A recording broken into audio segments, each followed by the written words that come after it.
ഇപ്പോ ഗോൾഡിന്റെ വില ഇപ്പോ ഏകദേശം ഒരു മാസത്തിൽ ഏകദേശം 5% താഴേക്ക് വന്നിട്ടുണ്ട് വേൾഡ് മാർക്കറ്റിൽ നോക്കുകയാണെങ്കിൽ. പക്ഷെ ഇപ്പോഴും ഒരു കൊല്ലത്തെ ഇത് നോക്കുകയാണെങ്കിൽ ഇപ്പോഴും ഒരു 30-35% മുകളിൽ തന്നെ നിൽക്കുന്നത്.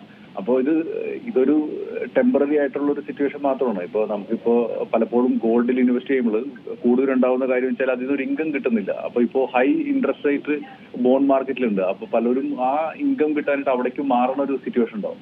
പിന്നെ ഐ തിങ്ക് ഈ ഒരു സിറ്റുവേഷനിൽ ഈ ഒരു വാറും സിറ്റുവേഷനൊക്കെ ഉള്ള സമയത്ത് നമുക്ക് എപ്പോഴും ഒരു ഇൻവെസ്റ്റ്മെന്റ് സൈക്കിൾ നോക്കുകയാണെങ്കിൽ ഒരു ഇൻവെസ്റ്റ്മെന്റ് ഹെഡ്ജ് ചെയ്യാൻ വേണ്ടിയിട്ടാണ് പലരും, അല്ലെങ്കിൽ ഒരു സേഫർ അസറ്റിലേക്ക് പോകാന്നുള്ള രീതിയിലാണ് ഗോൾഡിൽ ഇൻവെസ്റ്റ് ചെയ്യണം. അപ്പൊ ഈ ഒരു താഴ്ച ഇപ്പോഴത്തെ ഒരു സിറ്റുവേഷനിൽ നമുക്കൊരു ഭയങ്കര താഴ്ചയായിട്ട് തോന്നുന്നില്ല. കാരണം ഒരു യുദ്ധവും കാര്യങ്ങളൊക്കെ ഭയങ്കരമായിട്ട് സോൾവ് ആയി കഴിഞ്ഞാൽ മാത്രമേ ഈ ഒരു കറക്ഷൻ ഭയങ്കരമായിട്ട് താഴേക്ക് പോകുള്ളൂ എന്നാണ് എനിക്ക് തോന്നുന്നത്. നമുക്ക് ഈ സ്വർണ്ണവിലയിലെ ഏറ്റവും കൂടുതൽ നോക്കുകയാണെങ്കിൽ വീണ്ടും കുതിച്ചുയരുമോ എന്നൊരു ചോദ്യം ബാക്കിയാകുന്നുണ്ടല്ലേ ഇതുവരെയുള്ള മാറ്റങ്ങളൊക്കെ. കാരണം 1,31,000 രൂപ വരെ എത്തിയ സ്വർണ്ണവിലയിൽ പിന്നീട് 1,00,000 താഴേക്ക് നമ്മൾ കണ്ടില്ല. അപ്പോൾ ഈ 1,00,000 മുകളിൽ തന്നെ സ്വർണം വാങ്ങുന്ന ഒരു പതിവ് ശൈലിയിലേക്ക് തന്നെ മലയാളികൾ മാറിക്കഴിഞ്ഞിരിക്കുകയാണ്. അതിനിയും തുടരുമോ, അല്ലെങ്കിൽ ഇതിൽ കൂടുതൽ തുകയിലേക്ക് മാറാൻ സാധ്യതയുണ്ടോ? അല്ല, ഇപ്പോഴത്തെ ഒരു സിറ്റുവേഷനിൽ ഇപ്പോ നമ്മൾ ഒട്ടുമിക്ക ഇൻവെസ്റ്റ്മെന്റ് ബാങ്കേഴ്സിന്റെയും എല്ലാവരുടെയും ഇപ്പോൾ വേൾഡ് മാർക്കറ്റിൽ തന്നെ JP മോർഗൻ പോലത്തെ അല്ലെങ്കിൽ ഡോയിഷ് ബാങ്ക് പോലത്തെ ഇവരുടെയൊക്കെ റിസർച്ച് കാണിക്കുന്നത് ഇപ്പോ ഏകദേശം 6,000 മുകളിലേക്കൊക്കെ ഗോൾഡിന്റെ പ്രൈസ് പോകും എന്നുള്ള രീതിയിലാണ് പറയുന്നത്. അപ്പോൾ അതിന് പ്രധാനപ്പെട്ട കാര്യം വെച്ചാൽ ഇപ്പോഴത്തെ ഈ ഒരു സിറ്റുവേഷനും ഇതെല്ലാനും കാരണമായിട്ട്. പക്ഷെ എന്നിരുന്നാലും ഈ ഒരു താഴ്ച ഇത് രണ്ടു വിധത്തിലാണ് നമ്മളിതിനെ കാണേണ്ടത്. ഇതൊരു ഇൻവെസ്റ്റ്മെന്റ് ആംഗിളിലാണ് കാണുന്നത്, അതല്ലോ ഇപ്പൊ ഒരു മലയാളിക്ക് അടുത്തൊരു 2-3 മാസത്തിൽ കല്യാണമോ വല്ലതും ഗോൾഡ് വാങ്ങണം, അപ്പൊ ഈ താഴ്ച വാങ്ങുന്നത് ഇനിയും താഴ്ചയ്ക്ക് വെയിറ്റ് ചെയ്യണോ എന്നുള്ളതാണ്. അപ്പോൾ അങ്ങനെ ഒരു സിറ്റുവേഷൻ ഒരു ആവശ്യത്തിന് വാങ്ങുന്ന സമയത്ത് ഇപ്പോൾ വാങ്ങിക്കൊണ്ടിരിക്കാന്നുള്ളൂ ഇപ്പൊ ചെയ്യാവുന്ന കാര്യം. പക്ഷെ ഒരു ഇൻവെസ്റ്റ്മെന്റ് സൈക്കിളാണ് പലരും പറയണമെന്നുണ്ടെങ്കിൽ ഇനി ഇപ്പൊ താഴേക്ക് വരികയാണ്, ഇനി കയ്യിലുള്ള ഗോൾഡ് വിൽക്കണോ എന്നൊക്കെ പറയണമെന്നുണ്ടെങ്കിൽ നമ്മൾ നോക്കേണ്ട കാര്യത്തിലുള്ളൂ നമ്മുടെ മൊത്തത്തിലുള്ള ഇൻവെസ്റ്റ്മെന്റിൽ നമുക്ക് ഗോൾഡ് എത്രമാത്രം ഉണ്ട്, ആ ഗോൾഡിന്റെ അളവ് നമ്മുടെ മൊത്തം സ്വത്തിന്റെ ഒരു 20% കൂടുതലൊക്കെ ആണെന്നുണ്ടെങ്കിൽ ഇനി ഗോൾഡ് വാങ്ങാതിരിക്കാന്നുള്ളതാണ് ചെയ്യേണ്ടത്. അപ്പോ നമുക്ക് എപ്പോഴും നോക്കേണ്ട കാര്യം വെച്ചാൽ നമുക്ക് മൊത്തത്തിലുള്ള സ്വത്ത് എത്രയുണ്ടോ അതിൽ എത്രമാത്രം ശതമാനം ഗോൾഡ് ഉണ്ട്, റിയൽ എസ്റ്റേറ്റ് ഉണ്ട്, അതേമാതിരി ഇക്വിറ്റി ഉണ്ട്, ഫിക്സഡ് അസറ്റ് ആയിട്ടുള്ള FD കാര്യങ്ങളൊക്കെ ഉണ്ട്. ഇത് നോക്കിയിട്ട് ഇൻവെസ്റ്റ് ചെയ്യണമെങ്കിലാണ് എപ്പോഴും നല്ലത്. ഇപ്പൊ സാധാരണ ഗോൾഡിന്റെ പ്രൈസിൽ ഉയർച്ചയിലേക്ക് വരാനായിട്ടുള്ള പ്രധാനപ്പെട്ട കാര്യം എന്ന് വെച്ചാൽ സെൻട്രൽ ബാങ്കുകൾ, ഇപ്പൊ RBI പോലത്തെ ലോകത്തിലെ എല്ലാ രാജ്യങ്ങളിലെയും ബാങ്കുകളൊക്കെ ഗോൾഡ് വാങ്ങുന്നുണ്ടോ എന്നുള്ളതാണ് നോക്കേണ്ടത്. അപ്പോൾ ഈ ഒരു സിറ്റുവേഷനിൽ അവർ വാങ്ങുന്ന കാര്യം ഒരു സേഫർ അസറ്റിലേക്ക് മാറുക എന്നുള്ള ഒരൊറ്റ ആഗ്രഹത്തിലാണ് അവരെപ്പോഴും ഇതിൽ വാങ്ങിക്കൊണ്ടിരിക്കുന്നത്. പക്ഷെ നമ്മൾ സാധാരണ റീറ്റെയിലേഴ്സ് വാങ്ങുന്നത്, സാധാരണ നമ്മളെപ്പോലത്തെ എല്ലാവരും വാങ്ങുന്നത് ഓക്കെ ഇന്ന് ഗോൾഡിന്റെ പ്രൈസ് ഇത്രയും അല്ലെങ്കിൽ എനിക്ക് കൂടിക്കിട്ടണമെന്നുള്ളത്. പക്ഷെ അതിനേക്കാളും കൂടുതൽ മേജർ കൺസംപ്ഷൻ നടക്കുന്ന കാര്യം വെച്ചാൽ നമുക്ക് ഗോൾഡ് എന്ന് പറഞ്ഞാൽ ഭാവിയിലേക്ക് ഗിഫ്റ്റ് കൊടുക്കാനും കല്യാണത്തിനും അങ്ങനത്തെയൊക്കെ ആയിട്ടാണ് വാങ്ങുന്നത്. ആ ഒരു പോയിന്റ് ഓഫ് വ്യൂ നോക്കണമെങ്കിൽ ഇതൊരു കാര്യമല്ല. പക്ഷെ ഒരു ട്രേഡിംഗ് ആംഗിളിൽ നോക്കുകയാണെന്നുണ്ടെങ്കിൽ ഈ പ്രൈസ് ഫ്ലക്ച്വേഷനിൽ ഇത് മുതലെടുക്കാനായിട്ട് വാങ്ങുക എന്ന് പറഞ്ഞാൽ അത്ര ഒരു സേഫർ ആയിട്ടുള്ള കാര്യമല്ല. ഈ സ്വർണ്ണവിലയിലെ ഉയർച്ച എന്ന് പറയുന്നത് നമുക്കിപ്പോൾ പരിശോധിക്കുകയാണെങ്കിൽ തന്നെ 2 പതിറ്റാണ്ടിലെ വിലയിടിവുകളും അല്ലെങ്കിൽ ഉയർച്ചകളും പരിശോധിച്ചാൽ തന്നെ അത് വ്യക്തമാണ്. ഏകദേശം 2008 മുതൽ 2011 വരെയുള്ള കാലയളവിൽ സ്വർണ്ണവില ഏകദേശം 170% ഉയർന്നിരുന്നു. 2018-20 കാലയളവ് നോക്കുകയാണെങ്കിൽ 74%.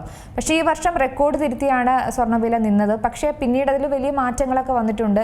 പ്രത്യേകിച്ച് ലോകത്തെ വിവിധ കേന്ദ്ര ബാങ്കുകൾ സ്വർണ്ണശേഖരം വർദ്ധിപ്പിച്ചതൊക്കെ അതിലുള്ള ഘടകമാണ്. ഡോളറിന്റെ ഒരു പ്രധാന ഘടകം, പിന്നെ പശ്ചിമേഷ്യയിലെ യുദ്ധ സാഹചര്യം, ഇതൊക്കെ പ്രധാനപ്പെട്ട ഒന്ന് തന്നെയാണ്. പക്ഷേ ഇതിലൊക്കെ ഈ വില റെക്കോർഡ് ഉയരങ്ങൾ എത്തിയപ്പോഴൊക്കെ പല നിക്ഷേപരും ലാഭമെടുക്കുന്നതിനായി സ്വർണം വിറ്റഴിക്കുന്ന ഒരു പതിവ് കാഴ്ച ഇപ്പോൾ നമുക്ക് കാണാൻ സാധിക്കുന്നുണ്ടല്ലോ. അതൊരു വലിയൊരു സമ്മർദ്ദമാണോ നിക്ഷേപകർക്കുള്ളിലുള്ളത്? ഡെഫിനറ്റ്ലി. കാരണം ഇപ്പോ ഒട്ടുമിക്ക ആൾക്കാർക്കും ഗോൾഡിൽ വാങ്ങിയിരിക്കുന്ന ആൾക്കാരാണെന്നുണ്ടെങ്കിലും അവരെല്ലാവരും അത്യാവശ്യം പ്രോഫിറ്റിലാണ് നിൽക്കുന്നത്. അപ്പോൾ ഈ സാഹചര്യത്തിൽ നമ്മൾ നോക്കുകയാണെങ്കിൽ ഇപ്പോൾ ഒരു ആസ് എൻ ഇൻവെസ്റ്റർ നമുക്ക് നോക്കുകയാണെങ്കിൽ ഇപ്പോൾ 1 വർഷം മുന്നാണ് വാങ്ങിയിരിക്കുന്ന ആൾക്കാരാണെങ്കിൽ പോലും, അല്ലെങ്കിൽ ഒരു 2 വർഷം മുന്നാണ് വാങ്ങിയിരിക്കുന്ന ആൾക്കാർ, 1 വർഷം മുന്നാണെങ്കിൽ ഡെഫിനറ്റ്ലി ഒരു 30% മുകളിലാണ് നിൽക്കുന്നത്. അപ്പോൾ ഈ ഒരു സാഹചര്യത്തിൽ പല ആൾക്കാർക്കും പ്രോഫിറ്റ് ബുക്ക് ചെയ്യാനൊരു ഓപ്പർച്യൂണിറ്റിയും കൂടിയാണ് ഈ ഒരു സാഹചര്യത്തിൽ. ഇനി ഇത് ശരിക്കും നമ്മളെല്ലാവരും നോക്കുന്ന കാര്യം വെച്ചാൽ ഒരു റീറ്റെയിലേഴ്സ് വാങ്ങണേക്കാളുപരി ഒരു മേജർ പ്ലേയേഴ്സ് ഇപ്പൊ സെൻട്രൽ ബാങ്ക് പോലെ ആൾക്കാർ ഇവരൊക്കെ അവരുടെ അസറ്റ് ലൊക്കേഷനിൽ വ്യത്യാസങ്ങൾ വരുത്തുന്ന സമയത്ത് ഡെഫിനറ്റ്ലി ഇതിനെ ബാധിക്കും എന്നുള്ള കാര്യത്തിൽ നോ ഡൗട്ട്. പിന്നെ അതേപോലെ തന്നെ ഇപ്പൊ എസ്പെഷ്യലി ഒരു ഇൻസ്റ്റിറ്റ്യൂഷൻസ് ഇപ്പോ വലിയ ഫോറിൻ ഇൻസ്റ്റിറ്റ്യൂഷൻസോ അല്ലാന്നുണ്ടെങ്കിൽ ഇപ്പൊ ഒരു ഡൊമസ്റ്റിക് ഇൻഷുറൻസ് ഇപ്പൊ പെൻഷൻ ഫണ്ടുകളൊക്കെ ഇല്ലേ, അല്ല അവരൊക്കെ എപ്പോഴും നോക്കണ കാര്യത്തിൽ അവർക്ക് ഇപ്പോൾ ഓൾറെഡി പ്രോഫിറ്റ് ആയി. അപ്പൊ അവർക്കൊന്ന് എക്സിറ്റ് ചെയ്തൂടെ? ഇനി അടുത്ത വാല്യുവേഷൻ ഉള്ള അസറ്റ് ക്ലാസ് ഏതാണ്? അപ്പൊ ഇപ്പോൾ ഒരു സാഹചര്യത്തിൽ ഇന്ത്യയിൽ ഇപ്പൊ 2024 സെപ്റ്റംബർ കഴിഞ്ഞിട്ട് ഇന്ത്യൻ മാർക്കറ്റ് എവിടേക്ക് മൂവ് ചെയ്തിട്ടില്ല. അപ്പോൾ അങ്ങനെ ഞാൻ ഇന്ത്യയിലെ കാര്യം മാത്രമല്ല പറയുന്നത്, വേൾഡ് മാർക്കറ്റിൽ തന്നെ നോക്കുകയാണെങ്കിലും നമുക്ക് എന്തുകൊണ്ട് ഇപ്പോൾ പ്രോഫിറ്റിൽ നിൽക്കുന്ന അസറ്റ് എക്സിറ്റ് ചെയ്തിട്ട് അടുത്ത ഓപ്പർച്യൂണിറ്റിയിലേക്ക് മാറിക്കൂടാന്ന് തിങ്ക് ചെയ്യേണ്ട അസറ്റും ഉണ്ടാവും. അപ്പൊ പല കോമ്പിനേഷൻ ഇവിടെ ഉണ്ട്. ഡെഫിനറ്റ്ലി പ്രോഫിറ്റ് ബുക്കിങ്ങും ഇതിനൊരു കാരണമാണ്. അതായത് കേന്ദ്ര ബാങ്കുകൾക്കുള്ള സ്വർണത്തിന്മേലുള്ള ഒരു അല്ലെങ്കിൽ അവരുടെ ഒരു താല്പര്യം അതെന്തുകൊണ്ടാണ്? കാരണം ഇപ്പോൾ കൂടുതലായിട്ട് തന്നെ വാങ്ങൽ കൂടുതലുണ്ട്, ചില സമയങ്ങളിലൊക്കെ അതിലൊരു മാന്ദ്യം പ്രകടമാണ്. എന്നിരുന്നാലും കേന്ദ്ര ബാങ്കുകളും സ്വർണവുമായി ബന്ധപ്പെടുത്തി വലിയ തരത്തിലുള്ള ചർച്ചകൾ ഇപ്പോൾ നടക്കുന്നുണ്ടല്ലോ. സെൻട്രൽ ബാങ്ക് അല്ലേ പറഞ്ഞത്? അതെ അതെ. ഓക്കെ, സെൻട്രൽ ബാങ്കിൽ അവർക്ക് എപ്പോഴും റിസർവ് ഉണ്ടാവും. ആ പൈസയിൽ അവർക്ക് എപ്പോഴും ഇൻവെസ്റ്റ്മെന്റിന്റെ ഭാഗമായിട്ട് അവർക്ക് അവരുടെ ഫണ്ട് മാറ്റി വെക്കണം. അത് ചിലപ്പോൾ ഇരിക്കുന്നത് ബോണ്ട് പേപ്പേഴ്സ് ആയിരിക്കും, ഗിൽറ്റ് പേപ്പേഴ്സ് ആയിരിക്കും, അതേമാതിരി തന്നെ ഗോൾഡും. അപ്പോൾ ഇവർക്ക് എപ്പോഴും ലോകത്തിൽ ഇത്തരം പ്രശ്നങ്ങൾ നടക്കുന്ന സമയത്ത്, ഇപ്പൊ യുദ്ധം നടക്കുന്നു, അല്ലെങ്കിൽ താരിഫിന്റെ ഇഷ്യൂ നടക്കുന്നു, ഡോളറിന്റെ വില കൂടിക്കൊണ്ടിരിക്കുന്നു, അപ്പോൾ ഇങ്ങനെയൊക്കെയുള്ള സാഹചര്യത്തിൽ അവർക്ക് എപ്പോഴും അത് കുറച്ചും കൂടി സേഫർ അസറ്റിലേക്ക് മാറ്റിക്കൊണ്ട് വേണ്ട ഒരു സിറ്റുവേഷൻ ഉണ്ടാവും. ഇതാണ് നമ്മൾ കഴിഞ്ഞ വർഷങ്ങളായിട്ട് കണ്ടുപിടിക്കുന്നത്. അപ്പോൾ ഇതിന്റെ അലോക്കേഷൻ ഇപ്പൊ സെൻട്രൽ ബാങ്ക് എല്ലാവരും നിക്ഷേപിക്കുന്നത് അവരുടെ ഒരു പൈസ എങ്ങനെ സേഫ് ആയിട്ട് വെക്കാം എന്നുള്ള രീതിയിലാണ് നോക്കണം. അല്ലാതെ അവർ ഒരിക്കലും ഗോൾഡ് പ്രൈസിന് ടൈം ചെയ്തിട്ടല്ല ചെയ്തുകൊണ്ടിരിക്കുന്നത്. അപ്പൊ ഡെഫിനറ്റ്ലി അവർക്ക് ഓരോരോ ആവശ്യം അനുസരിച്ചിട്ട് എത്രയാണോ പൈസ എവിടെയാണോ വെക്കേണ്ടത് അതനുസരിച്ചിട്ട് മാറ്റങ്ങൾ വരുത്തിക്കൊണ്ടിരിക്കുന്നുണ്ടാവും. ഇത് എപ്പോഴും ഇവരുടെ ഓരോ ഡിസിഷനും ഗോൾഡ് പ്രൈസ് വ്യത്യാസമാണ്. കാരണം അവർ ലാർജ് ക്വാണ്ടിറ്റിയിലാണ് ഇത് ഡീൽ ചെയ്യുന്നത്. പക്ഷേ ഒരു സാധാരണക്കാരെപ്പോഴും ആ ഒരു പ്രൈസ് ഫ്ലക്ച്വേഷനെ ടൈം ചെയ്യാൻ നോക്കിക്കഴിഞ്ഞാൽ അത് ഒരിക്കലും പറ്റത്തില്ല. കാരണം സെൻട്രൽ ബാങ്ക് ഗോൾഡിൽ ഇൻവെസ്റ്റ് ചെയ്യണത് അവർ ഹെഡ്ജ് ചെയ്യാൻ വേണ്ടിയിട്ടാണ്.